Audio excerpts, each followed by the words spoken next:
Imagine a god-forsaken land infected with an illness that brings the dead back to life and turns them into flesh-eating monsters. In this world, picture a man who has a chance to redeem his life. Now picture that man doing all the good he can manage, helping his fellow man and taking care of an estranged kid. Now picture him dying a painful and undeserved death. Well, that sucks. That's basically what happens to Lee Everett in Telltale's The Walking Dead game. But really, why did he have to die?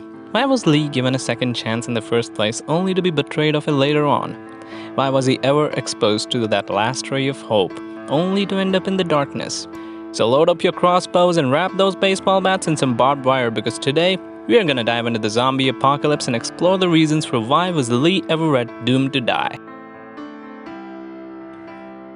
At the very beginning of the episode 1, Lee is riding the backseat of a police car which is on its way to the prison. Lee has murdered the state senator with whom his wife was having an affair.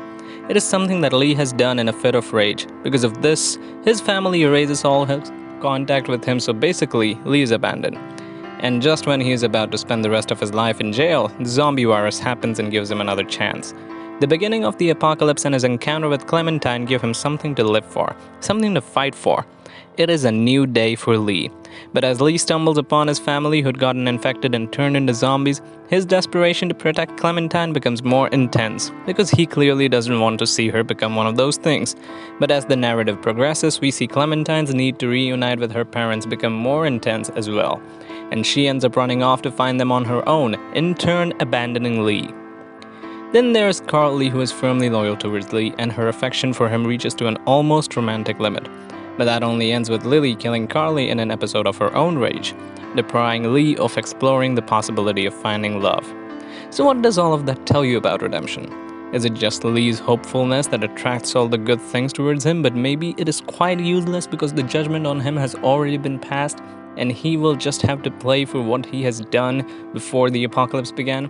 So maybe Lee just had it coming.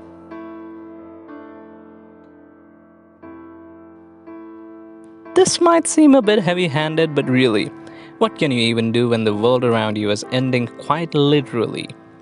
When we are talking about an illness that turns humans into flesh-eating monsters, we are talking about an enemy without any definite shape or form. We are talking about something that is horrifying in an almost cosmic sense. A virus is invisible. You cannot blow it up with a bomb. You cannot kill it with your bare hands. You can't take it down with a gun like you can a zombie. And in a world where social order, law enforcement, and the associations that are supposed to fight disasters and pandemics are going down to hell, a zombie virus is unbeatable. Everyone in the Walking Dead game has lost something or the other, and the apocalypse surely doesn't make it any easier to live with the loss. So maybe it is just the setting itself. It doesn't inspire any hope, and maybe you just can't escape it. The apocalypse is an endless loop of loss. Whatever redemption Lee finds in protecting Clementine just leads him to his inevitable demise. And it's not just Lee. It is the same story with almost every other character. Clem's pursuit to her parents just leads her to lose her father figure. Kenny's struggle to protect his wife and son end up failing miserably. So it is really just the world that they are living in that is real bad guy. And the way Sartre puts it, there is not an exit. In fiction, a false protagonist is a literary technique that is often used to make the plot more unpredictable or to throw in a plot twist that makes the audience go crazy. Basically, when you're using this plot device, you are telling the story from the perspective of a character who is really the part of the supporting cast, but only because this person gets the treatment of a leading man. It makes you believe that this guy is probably dressed up in plot armor, because come on, what will happen to the story if the main character dies?